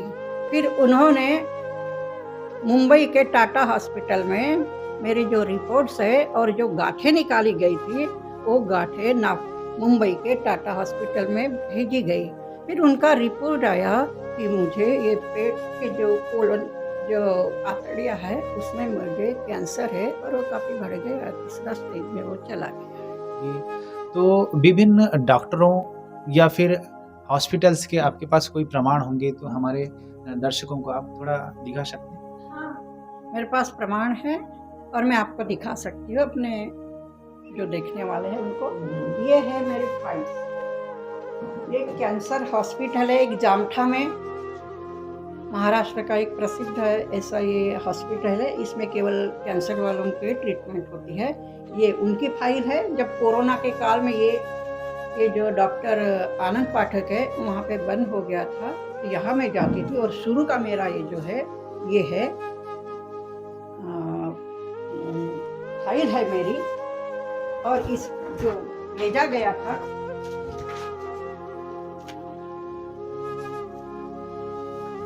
रिपोर्ट जो है ये है टाटा हॉस्पिटल मुंबई, यहाँ से आनंद पाठक जी ने ये भेजा था। तो ये है, ये देखो, और ये तीसरे स्टेज का लिखा है। हमारे बीच माता जी के परिवार वाले भी हैं, तो हम आपसे इनका परिचय जानना चाहेंगे। हाँ, ये मेरा बेटा है और ये मेरी बहू है। ये दोनों भी इंजीनियरिंग कॉलेज में असिस्टेंट प्रोफेसर है नागपुर में ही। नमस्ते सर। नमस्ते, मैं डॉक्टर वीरेंद्र उमाले, मैं इंजीनियरिंग कॉलेज में असिस्टेंट प्रोफेसर हूँ और ये मेरी वाइफ शीतल उमाले। नमस्ते जी। नमस्ते, मैं शीतल उमाले, मैं भी इंजीनियरिंग कॉलेज में प्रोफेसर हूँ। सर, आपका जो पूरा परिवार है वो काफ़ी शिक्षित लग रहा है, तो इस माहौल में भी आप ऐसा कैसा दावा कर सकते हैं कि ये जो तीसरा स्टेज का जो कैंसर है वो अब पूरी तरीके से ठीक हो चुका है? मैं डेफिनेटली रामपाल जी महाराज का धन्यवाद चाहूँगा जिन्होंने मेरी माँ को ठीक किया, मैं यही बोल सकता हूँ। क्योंकि जब मम्मी का ऑपरेशन इंदौर में थी मम्मी, तो इंदौर से जब घर में आए थे, हमने पहली बार मम्मी को जब एडमिट किया था तो ऐसा लगा नहीं था कि मम्मी को शायद कैंसर वगैरह होगा, बट टेस्ट जैसी जैसी निकलती गई तो फिर धीरे धीरे डॉक्टर केस क्रिटिकल होते गई और एक स्टेज ऐसी आई कि मम्मी का जो अंदर का ट्यूमर था उसमें कैंसर निकल गया। यानी बायोप्सी के लिए उन्होंने मुंबई में भेजा था, तो डॉक्टर ने बोला था कि ये कैंसर हो सकता है, लेकिन जब तक बायोप्सी का रिपोर्ट नहीं आया हमें भी कॉन्फिडेंस नहीं था। लेकिन जैसा ही रिपोर्ट आया और रिपोर्ट में जैसे ही 3rd स्टेज का कैंसर डिटेक्ट हुआ तो दैट टाइम रियली हम बहुत ही अपसेट हो गए, कुछ समझ भी नहीं आ रहा था क्या है। डैडी भी थे, डैडी का भी हौसला कम हो गया था, लेकिन फिर भी ट्रीटमेंट तो चली रही थी, लेकिन साथ में भगवान का जो आशीर्वाद है वो होना जरूरी था। मैंने देखा खुद ने, क्योंकि मेरे से पहले जितने भी लोग हमारे कैंसर के थे उनको मैंने देखा तो 6 महीने में वो चले गए थे। तो हमें दुख था कि शायद हमारे भी घर में ऐसा ही कुछ इंसिडेंट्स ना हो, लेकिन मम्मी का जो हौसला था, मम्मी की जो इवन हॉस्पिटल में भी मम्मी की जो प्रार्थना चालू थी भगवान रामपाल जी महाराज के साथ, और कैंसर का जो जैसा वो निकलने के बाद मेन ऑपरेशंस हुआ, उसके बाद कीमोज भी चले। कीमोज में भी हमें बहुत जो दिक्कत हमने देखी, ऐसा लग नहीं रहा था कि शायद मम्मी सब कुछ सह पाएंगी, लेकिन रामपाल जी महाराज का उनकी जो भक्ति थी वो कॉन्फिडेंट थी उनको कि नहीं। मतलब आप भी ये मानते हैं कि उनका जो कैंसर है वो उनके गुरुजी के आशीर्वाद से ही ठीक हो पाया? मैं जरूर मानूंगा, क्योंकि मैंने जितने स्टेजेस देखे हैं वो अभी तक अनसक्सेसफुल रहे। मेरी मम्मी का मैंने खुद एग्जाम्पल देखा है, वो सही में आज 10 से 12 साल हो रहे मेरे ख्याल से अराउंड। तो मैं खुद ही आश्चर्य हूँ कि वो रिटर्न भी नहीं आया, क्योंकि मैंने सुना था कि जब वो रिटर्न आता है तो फिर वो लेके जाता है पेशेंट को, लेकिन अभी तक ऐसी कुछ भी चीजें नहीं हुई। इसलिए मैं हमेशा भगवान जी को आशीर्वाद कहूँगा उनका कि उन्होंने सही में मेरी मम्मी की अच्छी काफ़ी केयर की है और हमेशा उनका मेरे मम्मी पे हमेशा रहे, क्योंकि कैंसर बहुत गंदी बीमारी है और उससे बचना सही में बहुत डिफिकल्ट है। तो दर्शकों, विजया उमाले जी से बातचीत के दौरान हम इस निष्कर्ष पे पहुंच चुके हैं जो उन्होंने दावा किया था कि उनका जो तीसरा स्टेज का जो कैंसर था वो अब पूरी तरीके से संत रामपाल जी महाराज जी द्वारा बताई गई सद्भक्ति से पूरी तरीके से ठीक हो चुके हैं। वहीं दूसरी तरफ जो नकली धर्म गुरु हैं वो ये कहते हैं कि पाप कर्म तो भोगने ही पड़ते हैं, लेकिन जैसा इन्होंने बताया कि संत रामपाल जी महाराज द्वारा बताई गई जो सद्भक्ति है वो करने से पाप कर्म नष्ट हो जाते हैं और घोर से घोर पाप भी वो कट जाते हैं, और चाहे कोई भी लाइलाज बीमारी है वो भी ठीक हो जाती है। तो आज के इस पड़ताल में हमने ये सच पाया कि हाँ, वाकई में इस प्रकार के जो लाइलाज बीमारी है उनका परमानेंट इलाज हो सकता है। दर्शकों, इसी कड़ी में हमारे द्वारा किए गए अन्य इंटरव्यू भी देखें जिनके लिंक डिस्क्रिप्शन बॉक्स में दी गई है।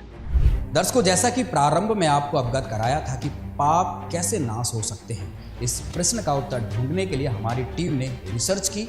उस रिजल्ट को आपने देखा, जिस पर हमें यकीन है कि इस वीडियो को देखने के बाद आप इस निर्णय पर पहुंच गए होंगे कि पापों का नाश अर्थात हमारी दुखों का नाश संभव है।